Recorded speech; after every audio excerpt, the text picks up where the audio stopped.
La maldición es real. La sangre no miente. Nos encontrará a todos. Hay una semana al año en que el mundo cambia. No de golpe, no con ruido, en silencio. Las calles se vacían, las luces se apagan temprano, y hay algo en el aire que los viejos reconocen y que los jóvenes aprenden a ignorar. Esta noche, 5 testimonios reales. 5 personas que salieron en Semana Santa cuando no debían, que miraron lo que no debían mirar, que invocaron lo que no debían invocar y que pagaron el precio. Si este video llegó a ti esta noche, no fue casualidad. Suscríbete a Noctaris, activa la campanita, apaga las luces. Esto empieza ahora.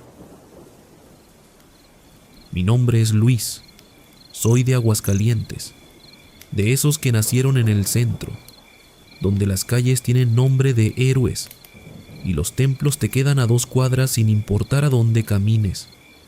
Esto que voy a contar pasó en 1998. Tenía poco más de 20 años y era de esos jóvenes que creen que las historias de los viejos son solo eso, historias, cosas que la gente se inventa para asustar a los niños o para darle sentido a lo que no entienden. Esa noche del Viernes Santo, aprendí que estaba completamente equivocado, y lo aprendí de la peor manera, caminando de regreso a casa por calles que conocía de memoria, calles que esa noche no eran las mismas de siempre. Todo empezó por una chica, se llamaba Carolina, era todo lo contrario a mí. A ella le encantaban las películas románticas, las historias de amor y las tragedias que te hacen llorar. Yo era más de acción, de suspenso. Pero cuando uno quiere quedar bien con alguien, hace cosas que normalmente no haría. Así que ese Viernes Santo, que era día no laborable, la invité al cine. Vivíamos en el centro, prácticamente vecinos, sobre la calle Valentín Gómez Farías. Para llegar al cine decidimos irnos caminando. El cine Avenida quedaba sobre Primer Anillo. No era un trayecto corto, pero tampoco imposible, y la caminata nos permitiría platicar, conocernos más. Pasamos por el Templo del Señor de los Rayos, luego por el Panteón de la Cruz y el Panteón de los Ángeles, y así seguimos hasta el cine. La función era a las 9 de la noche. Entramos, vimos la película, una de esas producciones enormes que duraban más de 3 horas. Cuando salimos, ya era bastante tarde. La ciudad era otra, y aún las calles que de día estaban llenas de gente, de coches, de ruido, estaban completamente vacías, silenciosas, frías, como si Aguascalientes entero se hubiera quedado dormido de golpe, o como si algo invisible hubiera ocupado el lugar de la gente. Comenzamos a caminar de regreso por el mismo trayecto. Al principio todo iba normal. Platicábamos, nos reíamos un poco. Intentábamos ignorar esa sensación rara de caminar solos en una ciudad que de noche se siente ajena. No había coches, no había ruido, solo el eco de nuestros propios pasos sobre el pavimento. Y entonces llegamos al Templo del Señor de los Rayos. Fue ahí donde todo cambió. Un escalofrío, de esos que no vienen del frío, sino de algo más. Algo que no sabes nombrar, pero que el cuerpo reconoce antes que la mente. Carolina se quedó callada de repente. Yo también. Y entonces las escuchamos.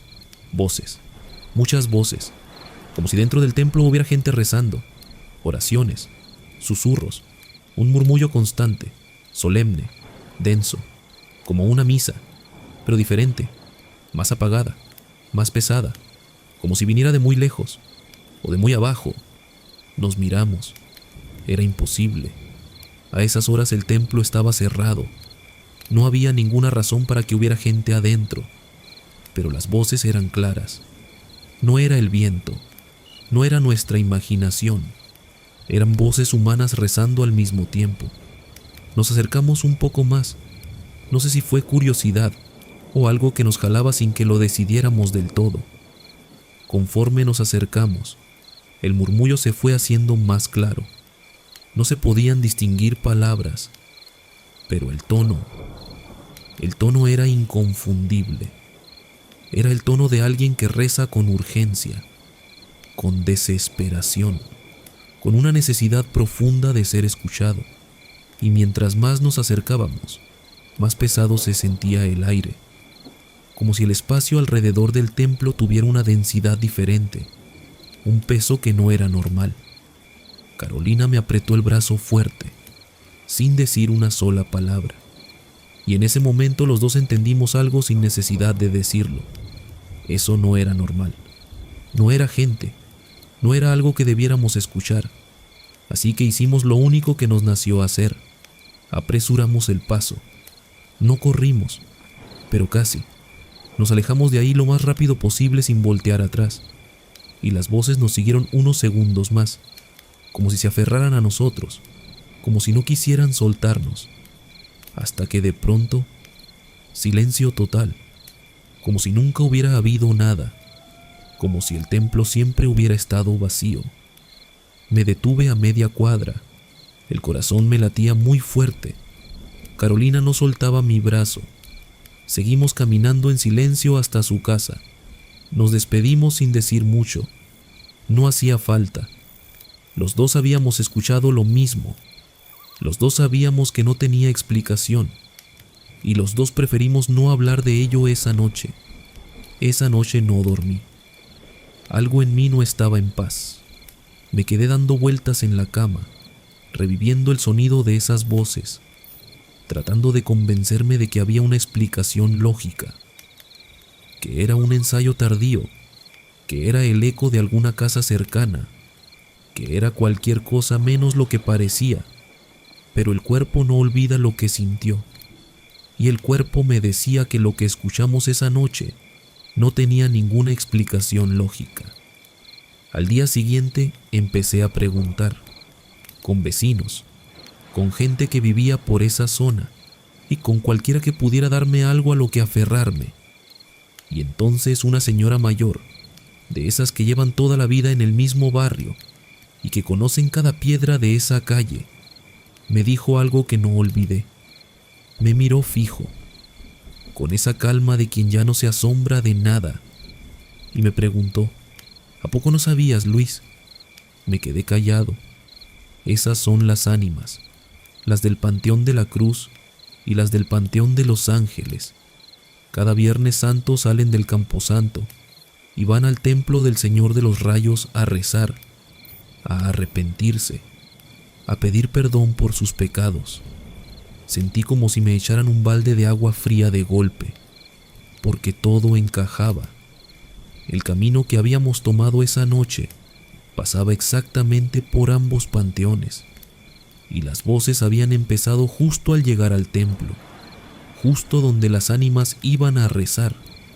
Con el tiempo, y más personas me contaron cosas similares, vecinos que aseguraban haber visto sombras saliendo de los panteones en Viernes Santo, no caminando, deslizándose, avanzando en silencio rumbo al templo, sombras sin rostro, sin forma clara, pero con una intención muy definida: rezar, pedir lo que en vida no pudieron terminar de pedir, hacer lo que en vida no terminaron de hacer.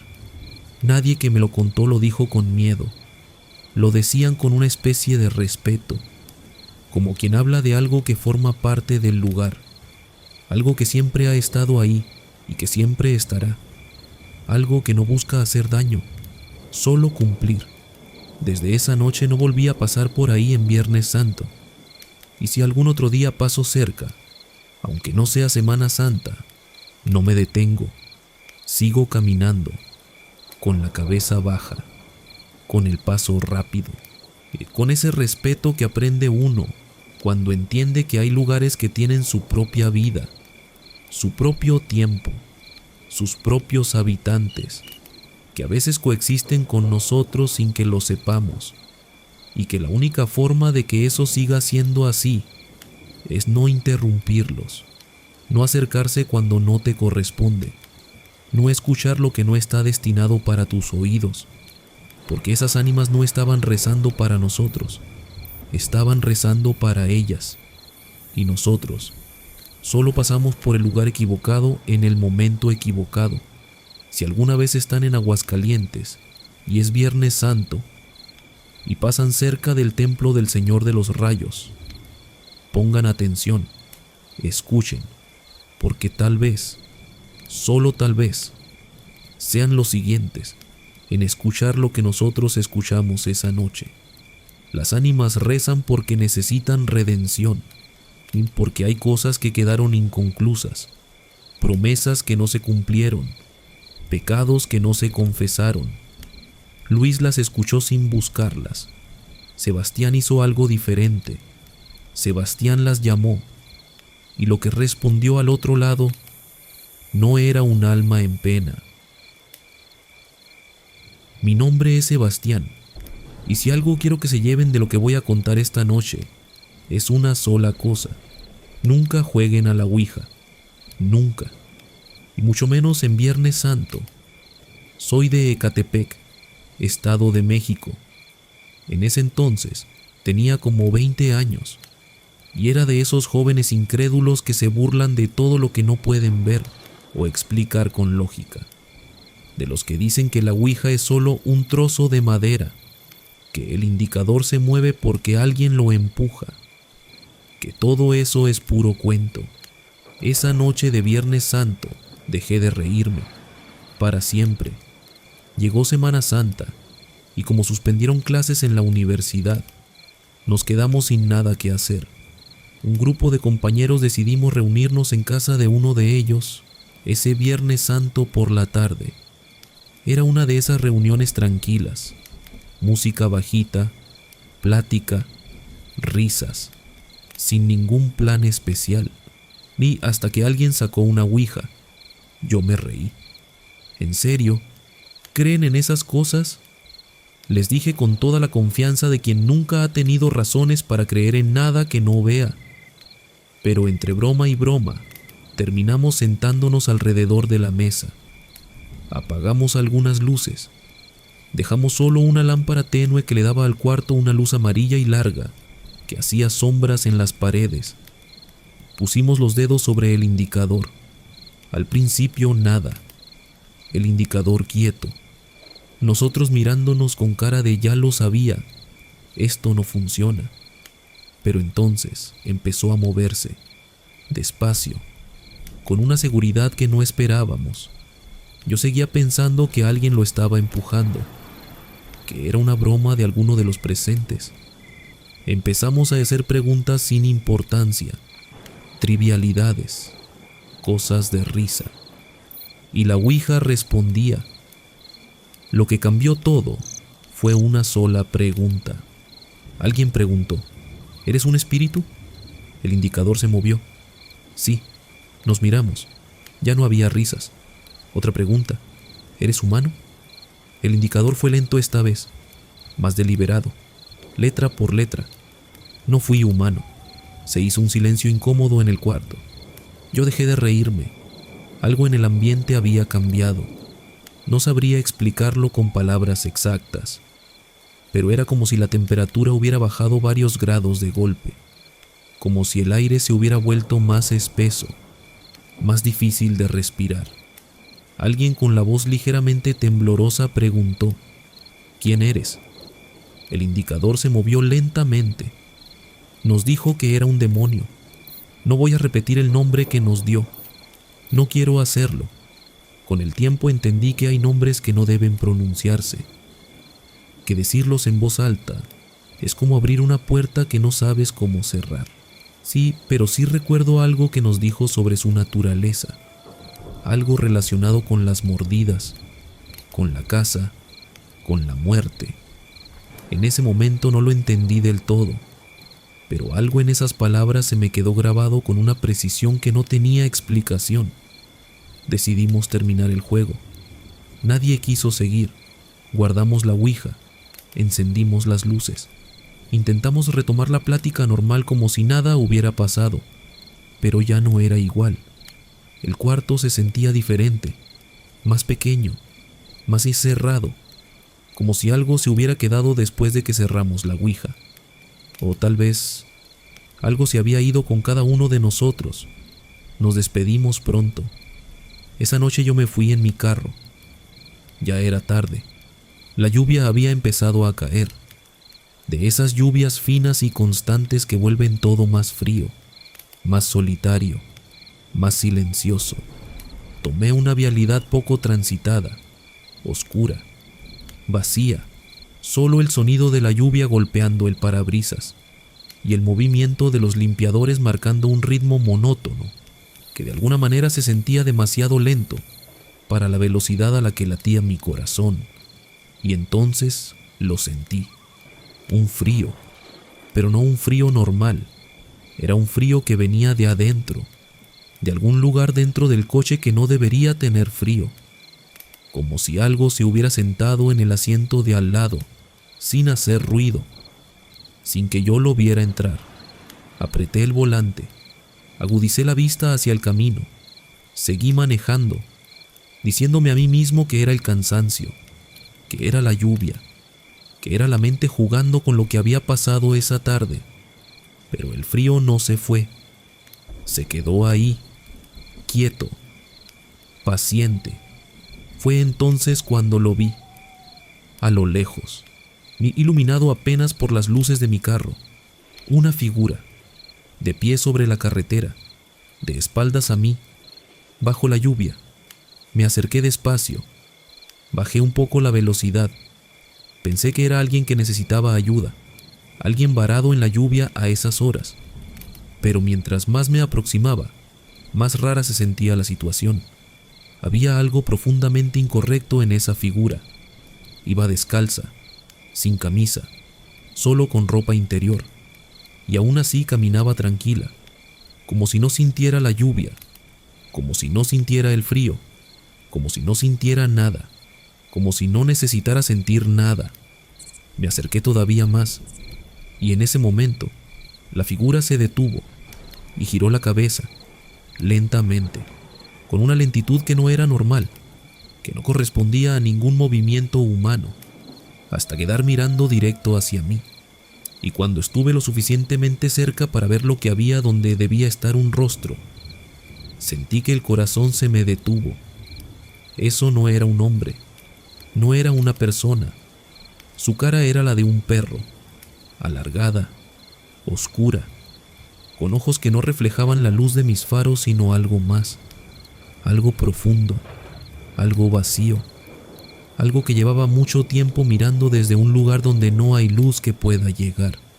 Y en ese instante lo entendí todo. La ouija, el nombre que nos dio, las mordidas, la muerte.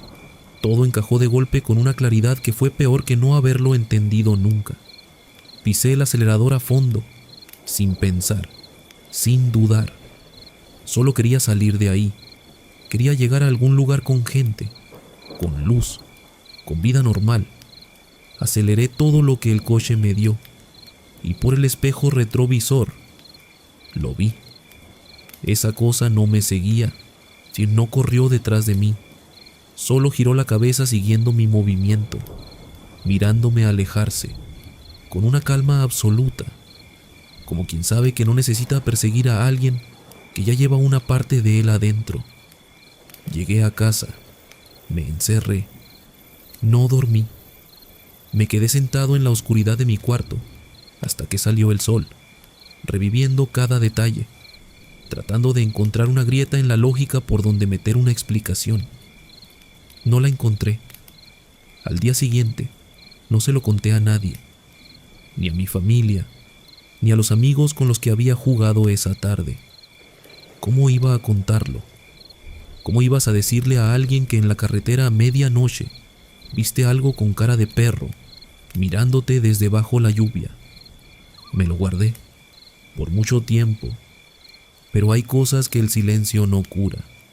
Hay cosas que se quedan en algún lugar entre el pecho y la garganta, y que de noche, cuando todo está en silencio, vuelven.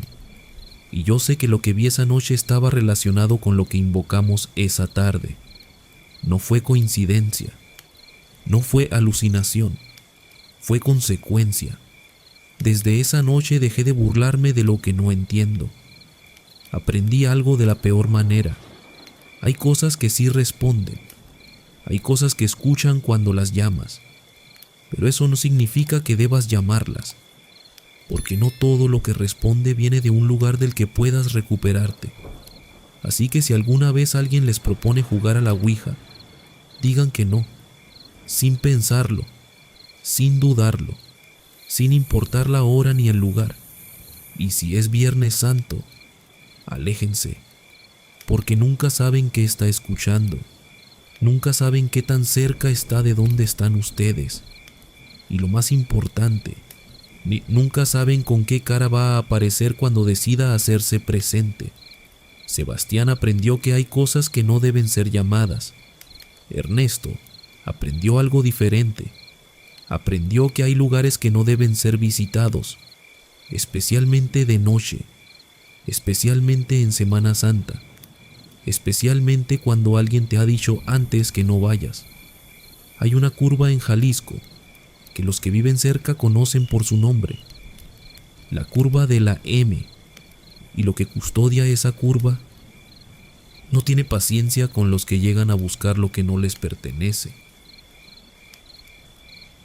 Mi nombre es Ernesto, soy de un pequeño poblado en Jalisco, de esos que están cerca de una carretera que mucha gente conoce, la que lleva rumbo a San Luis Potosí, y en esa carretera hay una curva que en la región todos conocen por su nombre, la curva de la M.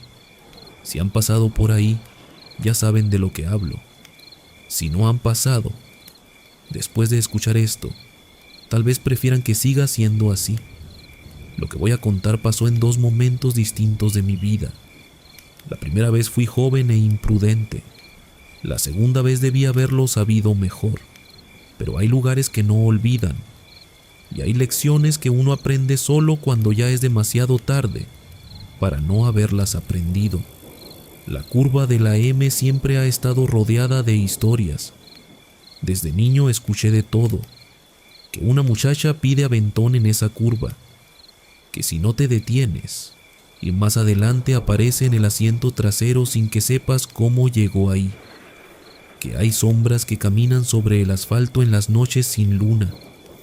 Que hay voces que llaman desde el monte con el nombre exacto del conductor. Historias de esas que se pasan de boca en boca en los pueblos de la región desde hace décadas. Yo las escuché todas y no le creía a ninguna.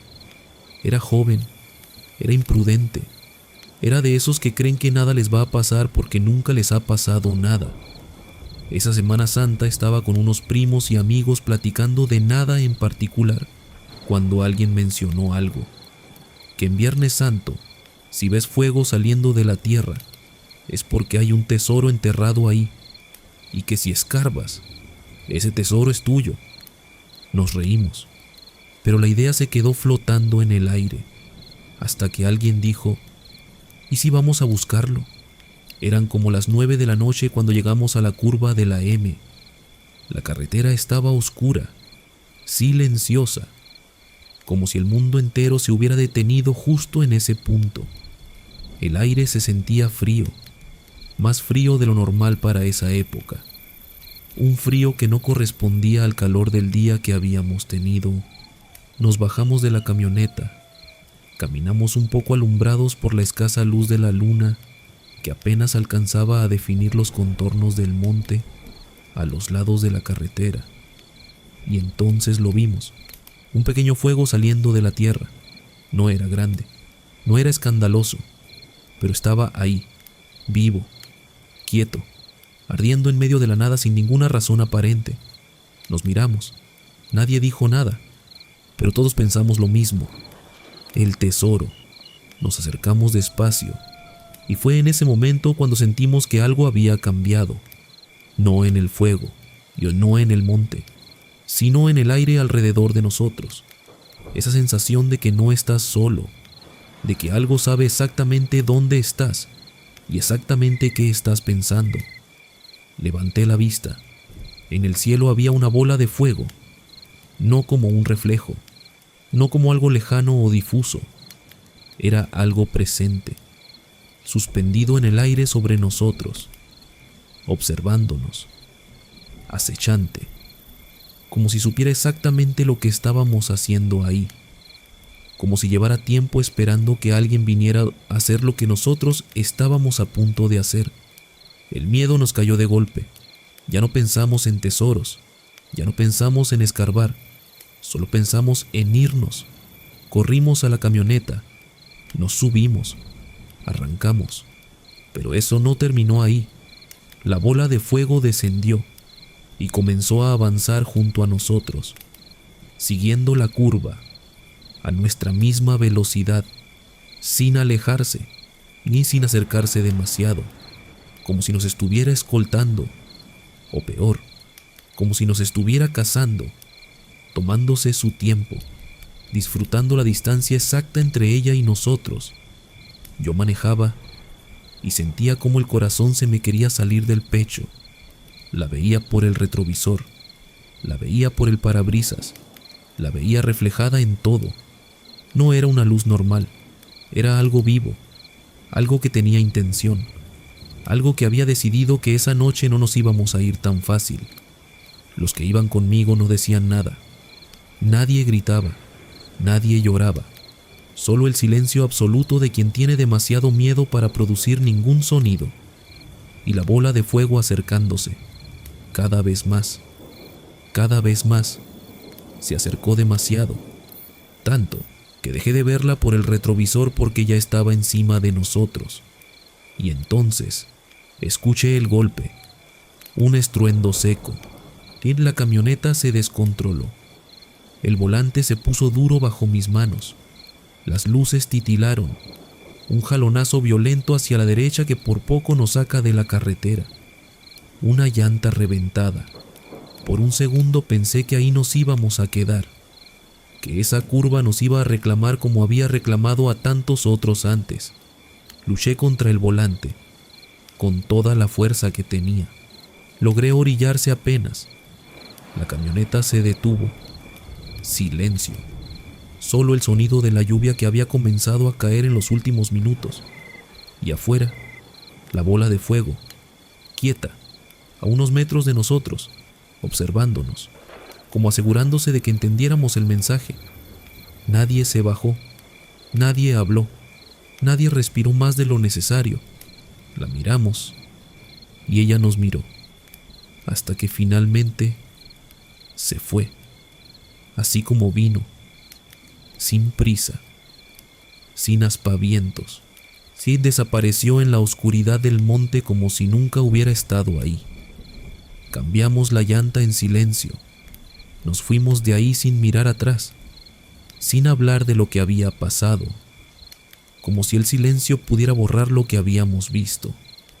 Nunca volvimos a buscar tesoros, nunca volvimos a hablar de esa noche, ni entre nosotros, como si un acuerdo tácito nos hubiera sellado la boca en el momento en que arrancamos de vuelta al pueblo. Pero esta historia no termina ahí. Años después ya había hecho mi vida, me casé, y en el año 2005 fui con mi esposa y su hermano a un rodeo en un pueblo de Jalisco. Para llegar tuvimos que pasar por la curva de la M. De día todo normal, nada fuera de lugar. Pero de regreso, ya de noche, no sé por qué se me ocurrió contarles la historia. Tal vez por los nervios de pasar por ahí otra vez, y tal vez porque hay recuerdos que empujan solos cuando vuelves al lugar donde los viviste. Iba manejando, y justo cuando entramos a la curva, mientras yo contaba lo que había pasado aquella noche de Semana Santa, la camioneta se apagó, de golpe, sin aviso, sin ninguna razón mecánica aparente. El motor muerto, el volante duro, las luces titilando como si algo estuviera consumiendo la electricidad desde adentro. Mi esposa gritó. Su hermano se aferró al asiento. Yo solo pensaba en una sola cosa, no otra vez. Por fortuna logré maniobrar. Y metros más adelante, al salir de la curva, la camioneta volvió a la vida, sola, como si nada hubiera pasado. como si ese lugar solo hubiera querido recordarme que sabía que yo había vuelto, que no había olvidado, que nunca iba a olvidar. A la fecha no sé qué era esa bola de fuego.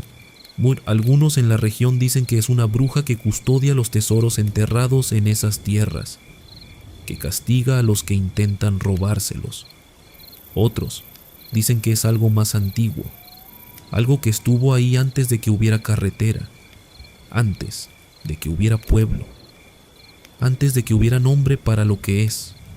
Yo no sé cuál de las dos versiones es la correcta, tal vez ninguna, tal vez las dos. Lo que sí sé es que hay lugares que tienen una memoria más larga que la nuestra, que recuerdan quién pasó, quién se detuvo, quién intentó tomar lo que no le correspondía, y que a veces esa memoria te lo recuerda en el momento menos esperado. Si alguna vez pasan por la carretera a San Luis Potosí y llegan a una curva que la gente del lugar llama la curva de la M, no se detengan, no bajen del coche y no escuchen a quien les diga que hay fuego saliendo de la tierra, porque ese fuego no está ahí para ustedes, y lo que lo custodia tampoco tiene nada bueno que darles. Ernesto buscó algo que no le pertenecía, y lo que guardaba ese lugar le dejó muy claro que no era bienvenido.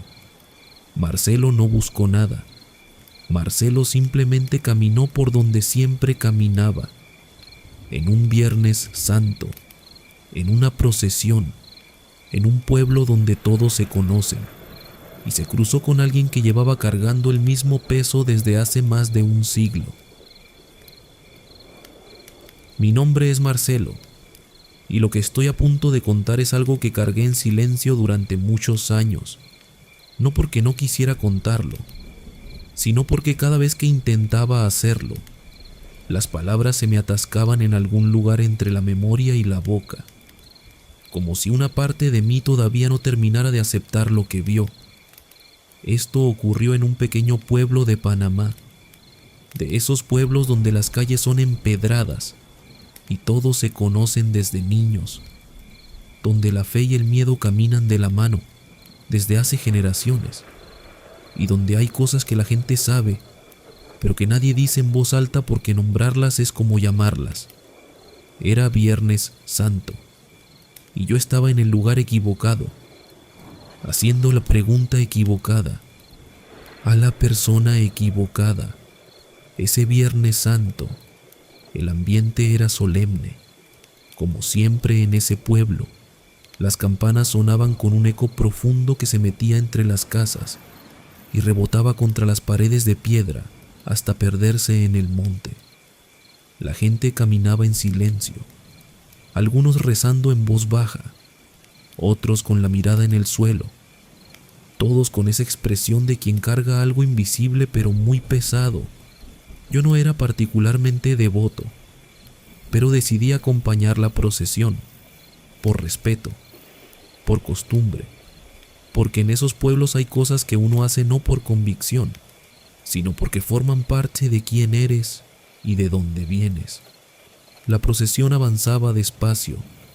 El olor a copal se mezclaba con el de la tierra húmeda.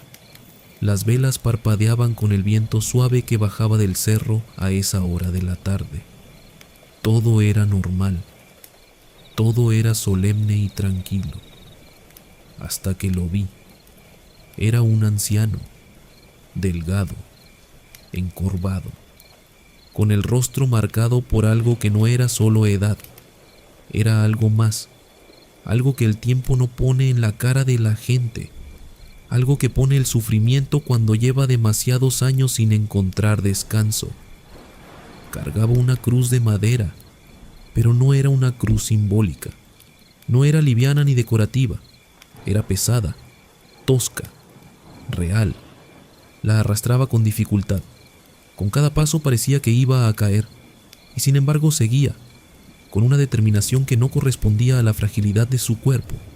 Algo en él no estaba bien. No era solo su apariencia, era la forma en que avanzaba, como si no caminara en el mismo tiempo que los demás, como si estuviera atrapado en otro ritmo, en otra época, como si la procesión que lo rodeaba fuera una procesión diferente a la que él estaba caminando. Me acerqué. No sé por qué lo hice. Tal vez fue compasión, tal vez fue algo más, algo que me empujó hacia él sin que yo lo decidiera del todo. ¿Necesita ayuda?, le pregunté. El anciano se detuvo, giró lentamente la cabeza hacia mí y me miró. Sus ojos, no los voy a olvidar nunca, no tenían brillo, eran ojos vacíos, como los de alguien que lleva demasiado tiempo viendo lo mismo, una y otra vez, sin que nada cambie, sin que nada termine. No, hijo, me dijo con una voz ronca que parecía venir de muy adentro, de un lugar muy profundo. Esta es mi manda y debo cumplirla.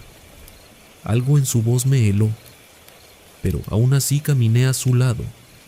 Algo me impedía alejarme, como si fuera importante quedarme ahí, como si hubiera una razón para que yo ya hubiera llegado justo a ese punto de la procesión en ese momento exacto. ¿Desde cuándo hace esto?, le pregunté. El anciano guardó silencio unos segundos, así como si estuviera contando algo, no con números, sino con recuerdos. Desde hace mucho, respondió. Demasiado. Seguimos avanzando. La procesión continuaba a nuestro alrededor, pero yo ya no escuchaba a la gente, ni los rezos, ni las campanas.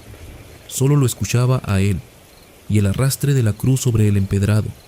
Un sonido lento, constante, pesado, como algo que no tiene permitido detenerse. Y entonces dijo algo que me hizo detenerme en seco. La última vez fue en 1893. Me volteé a verlo. ¿Cómo dice? Pero él no repitió nada.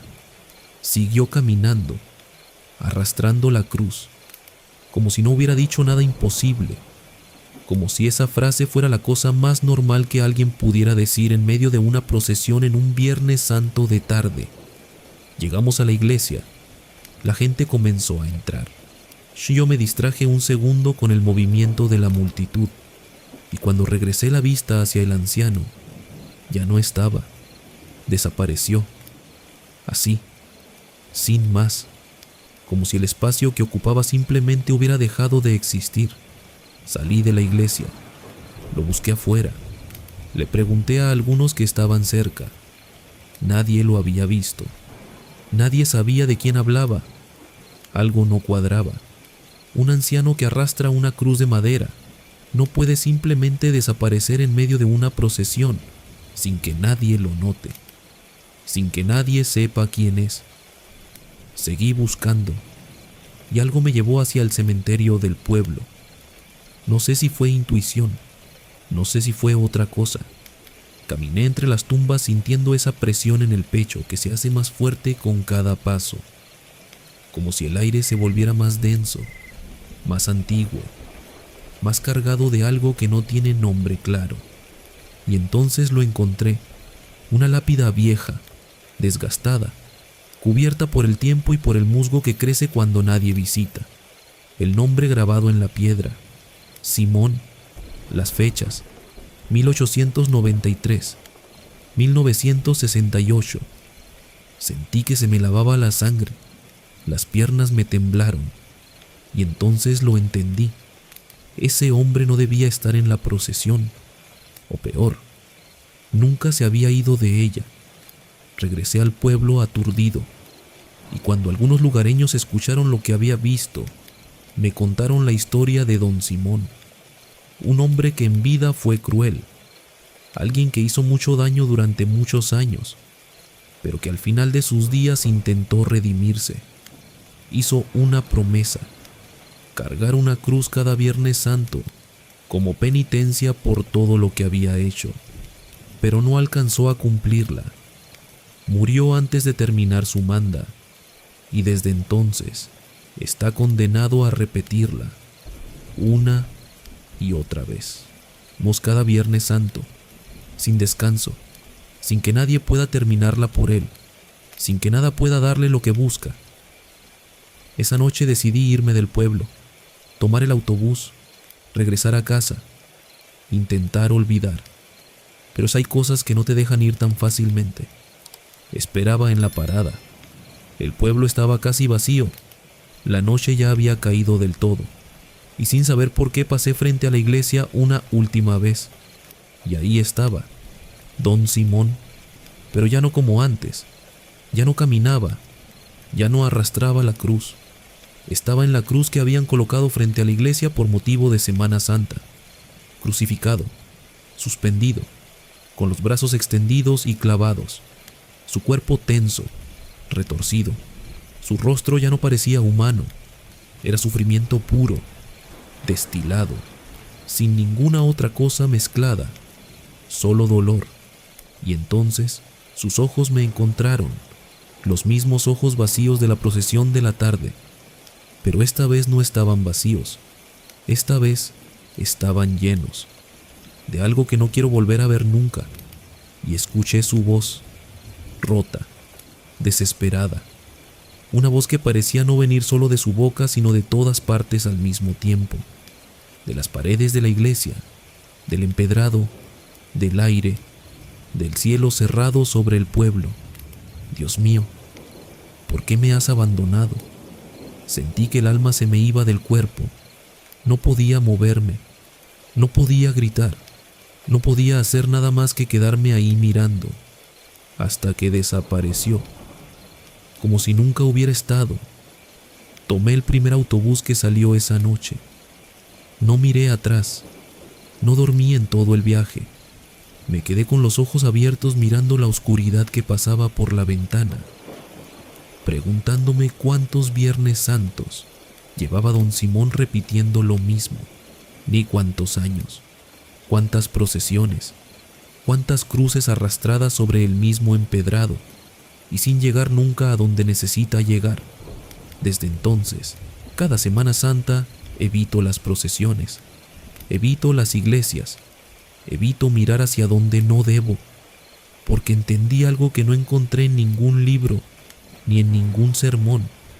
Hay promesas que no deben romperse, no porque alguien te castigue si lo haces, sino porque algunas promesas son lo único que sostiene a ciertas almas sobre la tierra, y cuando se rompen, esas almas no descansan, no se van, se quedan, repitiendo, cargando, buscando un final que ningún Viernes Santo ha podido darles todavía. Don Simón carga su cruz porque en vida no terminó lo que prometió. Ignacio tomó una decisión diferente. No fue a una procesión, no salió de madrugada, no invocó nada, y solo se acercó a una casa durante Semana Santa, una casa donde una familia que todo el pueblo conocía guardaba un secreto que nadie había podido descubrir. Ignacio quiso ser el primero, y lo que encontró dentro de esa casa cambió todo, para él, para su familia, para alguien a quien quería más que a nadie en el mundo. Mi nombre es Ignacio, soy de un pueblo de Yucatán, de esos donde el calor no descansa ni de noche, y donde las casas tienen paredes gruesas que guardan el fresco y los secretos por igual. Esto que voy a contar pasó cuando yo tenía 17 años. En ese entonces era lo que mucha gente llamaría un muchacho difícil, curioso hasta el exceso, caprichoso, de los que no aceptan un no como respuesta final. No era mala persona, pero tampoco era buena, y esa combinación en la noche equivocada, en el lugar equivocado, tiene consecuencias, consecuencias que yo no pagué solo. Eso es lo que más me pesa hasta el día de hoy. En ese pueblo había una familia que todos conocían, personas agradables, trabajadoras, devotas de la iglesia con una constancia que la gente del pueblo admiraba. El padre de familia era respetado y la madre, querida. Los hijos, bien portados. Una familia que encajaba perfectamente en la vida del pueblo, excepto durante una semana al año, Semana Santa, desde el Domingo de Ramos hasta el lunes, después del Domingo de Resurrección. Esa familia desaparecía. No salían, No recibían visitas, no participaban en procesiones, ni en ninguna de las actividades del pueblo. Las ventanas cerradas, el zaguán con llave, sin señales de vida desde afuera. La gente lo había normalizado con los años. Cada quien tiene sus costumbres, decían, pero los rumores existían, siempre existen en los pueblos. Que si la familia guardaba algo, que si en esas noches dentro de esa casa pasaban cosas que nadie debía ver. Yo escuché todos esos rumores y en lugar de alejarme, me acercaron, porque además yo andaba con la hija de esa familia, en secreto, ni a escondidas. Ella era todo lo contrario a los rumores, tranquila, inteligente, con esa manera de hablar suave que te hace querer escucharla siempre. Pero cuando le preguntaba por qué su familia se encerraba en Semana Santa, se cerraba ella también, se convertía en una pared. Solo me decía una cosa: no te acerques a mi casa durante esos días. Nunca me explicó por qué, solo me lo pedía, con una seriedad en los ojos que no correspondía a ninguna broma, y yo la desobedecí. Era martes santo. Las calles del pueblo estaban más solitarias que de costumbre. El reloj marcaba las 9 de la noche. Me aseguré de que nadie mirara y me acerqué a las paredes de su casa. Quería asomarme por alguna ventana, ver qué había adentro, descubrir qué era lo que esa familia escondía con tanta determinación cada año. Me indagué durante casi media hora, por el frente de la casa, por un costado, por donde el muro era más bajo. Nada, las cortinas perfectamente cerradas, sin ninguna rendija, sin ningún sonido que saliera. El silencio adentro era absoluto, como si la casa estuviera vacía, o como si lo que había adentro no quisiera ser escuchado desde afuera.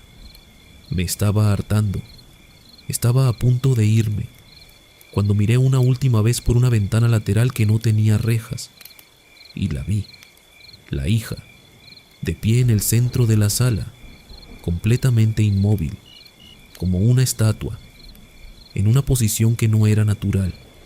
No era la posición de alguien que está parado esperando algo. Era la posición de alguien que ha dejado de esperar, que ha dejado de necesitar esperar. Me concentré en ella, tratando de entender lo que estaba viendo, y ese fue mi error. Y sin darme cuenta fui rodeado.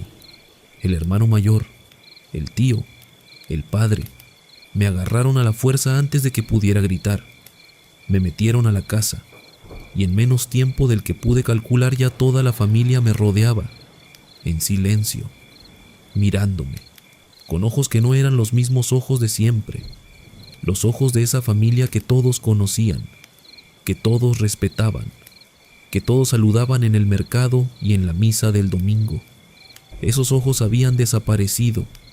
Los que me miraban ahora eran fríos, penetrantes, con una frialdad que no correspondía a ninguna emoción humana que yo conociera.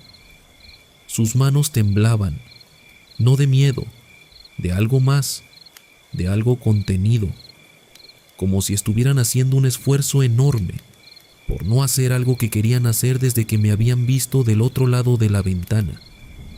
Y entonces ella habló. Shilashiga con la que yo andaba, la que me besaba a escondidas, la que me decía que no viniera, la que me lo pidió con esa seriedad que yo no supe escuchar, me miró y con una voz que no era la suya me dijo: no debiste hacerlo. No sé cuánto tiempo estuve ahí. El tiempo dentro de esa casa no se sentía igual que afuera. Se movía diferente, más lento, más pesado, como si cada minuto costara más que el anterior. El padre se acercó a mí, me miró de frente, con esa calma que es peor que cualquier grito.